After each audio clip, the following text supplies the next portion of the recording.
எனக்கு ஒரு கடைசி மகள் இருக்கிறாள். சென்னையில MCC படித்துக் கொண்டிருக்கிறாள். அவளை இந்த மாதத்தில் தான் கல்லூரியிலே நாங்கள் அனுப்பி இருக்கிறோம். அவளுக்கு ஒரு கை இல்லை. கேட்பீர்கள், ஒருவேளை சிலருக்கு தெரிந்திருக்கலாம், தெரியாதவர்களுக்காக சொல்கிறேன். அவள் பிறந்த 2வது நாளில அவளுடைய தாய் வேண்டாம் என்று சொல்லி அவளை ஓடும் ரயிலுக்கு முன்னதாக வைத்து விட்டாள். ஆனால் இந்திய ரயில்களுக்காக நன்றி, அது வழக்கம் போல் பிந்தி வந்தது. அதுல பிள்ளை உருண்டு கீழே வந்து விட்டது. ட்ரெயின் போயிட்டு தாயும் போய்விட்டாள். பிறந்த நாள்ல வைத்து விட்டு போயிட்டாள். பிறந்த நாளுக்கு அடுத்த நாள் அந்த வழியாக 2 தெரு நாய்க்கள் வந்தது. ஒரு நாயோட இடது கை முழுவதையும் சாப்பிட்டு விட்டது. அடுத்த நாய் காலை சாப்பிடுவதற்கு ஆரம்பித்திருந்தது. ஒரு ஏழை மனிதன் அங்கே வந்தவன் அங்கே போகும்போது அந்த நாய்களை துரத்தி விட்டு ஒரு அழுக்கு துணியில அந்த பிள்ளையை சுற்றி தசராம் என்று சொல்லப்படுகிற அரசாங்க ஆஸ்பத்திரி, ஜெகஜீவன் ராம் என்று சொல்கிற உதவி பிரதம மந்திரியா இருந்தாரே அவர் ஜெயிக்கிற, அவருடைய மகள் மீரா குமார் லோக்சபாவுடைய ஸ்பீக்கராக இருந்தார், சபாநாயகராக இருந்தார், அவர்கள் ஜெயிக்கிற அந்த தொகுதியினுடைய தலைநகரமாம் சசராமில் ஆஸ்பத்திரியிலே வைத்து விட்டு போனான். டாக்டர் இல்லை, நர்ஸ் இல்லை. ஆகினால அங்க இருக்கிற வார்டு பாய் அதை ஒரு பேண்டேஜ் துணியில சுற்றி வைத்திருந்தான். 2 நாட்கள் அந்த பிள்ளைக்கு சாப்பாடும் கொடுக்கவில்லை, மருந்தும் கொடுக்கவில்லை. டிஸ்ட்ரிக்ட் ஹெட் குவார்டர்ஸ்ல டாக்டர் இல்ல, நர்ஸ் இல்ல, ஒரு வார்டு பாய் கொண்டு வந்து வச்சுட்டு போயிட்டான். என் மனைவிக்கு பிள்ளை பைத்தியம். எனக்கு 4 பிள்ளைகள் பிறந்தார்கள். 4 பிள்ளைகளை நாங்கள் எடுத்து வளர்க்கிறோம். பிள்ளை இல்லை என்றல்ல, 8 பிள்ளைகள். அப்படி பிள்ளை பைத்தியம் அவளுக்கு. கேள்விப்பட்ட உடனே அங்கே போய் அந்த பிள்ளையை தூக்கி கொண்டு வந்து ஜேம்ஸ் நடத்துகிற ஆஸ்பத்திரியிலே அதை போட்டு அதற்கு ஆபரேஷன் பண்ணுவதற்கு ஜாக்கின்ஸ் என்று சொல்லப்படுகிற இன்றைக்கு CMC ஒரு டிபார்ட்மெண்ட்டுக்கு ஹெட்டா இருக்கிற அந்த டாக்டர் எங்களுடைய ஆஸ்பத்திரியில் இருந்த நேரத்தில் ஒரு சின்ன எலும்பு மாத்திரம் தங்கி கொண்டிருந்ததுனால வேற வழி இல்லாம இந்த தோள்பட்டையிலிருந்து ஆபரேட் பண்ணிட்டாங்க. அவங்களுக்கு பயம். 3 நாள் ஒன்னும் சாப்பிடல, பிள்ளை மருந்து கொடுக்கல. 4வது நாள் ஆபரேஷன் நடக்குது. பிள்ளை செத்து போகுன்னு தான் நினைச்சிருக்காங்க. ஆனா வேற வழி இல்லாம இவ்வளத்தையும் கப் பண்ணி எடுத்தாங்க. இதை அடைக்கிறதுக்கு உடம்புல ஒரு சதையும் இல்லை. அந்த நேரத்தில் என் மனைவியும் 5 சகோதரிகளையும் கையை பிடிச்சு அந்த பிள்ளையினுடைய படுக்கையை சுத்தி கையை பிடிச்சு ஜெபித்து, இல்லாதவைகளை இருக்கிறவைகளை போல அழைக்கிற ஆண்டவரே, தேவையான மாமிசத்தை அழைக்க அனுப்பும் போது அடுத்த நாளே அவளுக்கு மாமிசம் மூடிட்டு ஒரே வாரத்தில் 5 அற்புதங்களை பார்த்தாள். நான் ஊழியத்தின் நிமித்தம் வெளியே போயிருந்தேன்.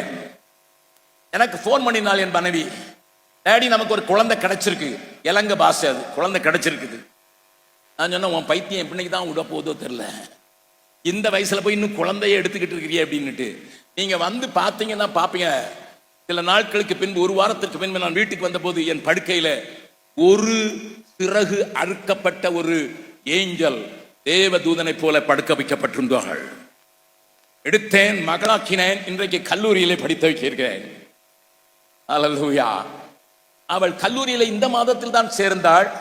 இந்த மாதத்தில் சேர்ந்த போது அங்கு ஒரு பாட்டு போட்டி வைத்து மியூசிக் லீடரை தெரிந்து கொள்ள வேண்டும் என்று ஒரு போட்டி இருந்திருக்கிறது.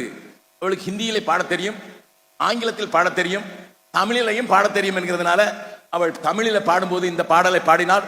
தமிழ்நாட்டில் அந்த பாட்டு ஃபேமஸ். ஏன்னா அது எல்லாருக்கும் ரொம்ப இதயமானது. தூக்கி எறியப்பட்ட என்னை வேண்டும் என்று சொல்லி, எல்லாருக்கும் தெரியுதுல, தூக்கி எறியப்பட்ட என்னை வேண்டும் என்று சொல்லி சேர்த்து கொண்ட நல்ல நேசரே, அழகான கண்கள் என்னை கண்டதாலே முடிந்ததென்று நினைத்த நான் உயிர் வாழ்கின்றேன். அழகான கண்கள் என்னை கண்டதாலே முடிந்ததென்று நினைத்த நான் உயிர் வாழ்கின்றேன். அவ கதையே பாட்டு. தூக்கி எறியப்பட்ட தாயே, தூக்கி எறியப்பட்ட பிள்ளைய அவருடைய அழகான கண்கள் கண்டதுனால என்ன ஒரு அப்பாவா மாத்தினாரு, என் மனைவி ஒரு என்ன ஒரு அம்மாவை மாத்தினாரு. இன்னைக்கு கல்லூரியில் வந்து அந்த பாட்டு பாடினதுனால அவளை மியூசிக்கில் லீடர் ஆகிட்டாங்க. போன வருஷம் என் மகள் வெள்ளூர்ல PG பண்றா CMCல. அவ சொன்னா, டாடி இவளுக்கு இன்னும் கொஞ்சம் அன்பு அதிகமா தேவைப்படுது, அம்மா படுத்துட்டாங்க படுக்கப்படையா, அவளுக்கு கிடைக்க மாட்டேங்குது, நான் கொண்டு போறேன்னு 2 வருஷம் கொண்டு போனான்.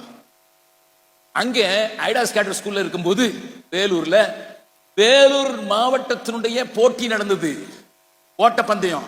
எனக்கு அங்கிருந்து எழுதுறா, டாடி ஜோம் பண்ணுங்க டாடி, நான் ஸ்போர்ட்ஸ்ல டிஸ்ட்ரிக்ட் லெவல்ல ஓட போறேன். ஓடின உடனே 100 மீட்டர் வேகமா ஓடி கோல்டு மெடல் கிடைச்சிச்சு. இதுக்கு நீங்க கை தட்டக்கூடாது, நான் அடுத்து சொல்ல போறேன். அதுக்கு தான் எனக்கு ரொம்ப சந்தோஷம், என் பிள்ளை டிஸ்ட்ரிக்ட் லெவல்ல அதுவும் ஒரு கையை வச்சுட்டு ஓடியே ஜெயிச்சுட்டேன்னுட்டு. ஆனா 2வது பண்ண இன்னொரு கோல்டு மெடல் கிடைச்சிருக்கு டாடின்னா. எதுக்குன்னா குண்டு வீசுறதுல. இந்த கை இல்ல, இந்த கையில தான் வரணும், இந்த கையில தான் பலன் கொடுப்பாங்க அந்த குண்டு வீசுறவங்களை பார்த்தா. ஆனா என் பிள்ளைக்கு தேவ பலன் இருந்ததுனால அதுலயும் கோல்டு மெடல். பக்கத்துல சொல்லுங்க, ஆண்டவருக்கு எல்லாரும் வேணும்.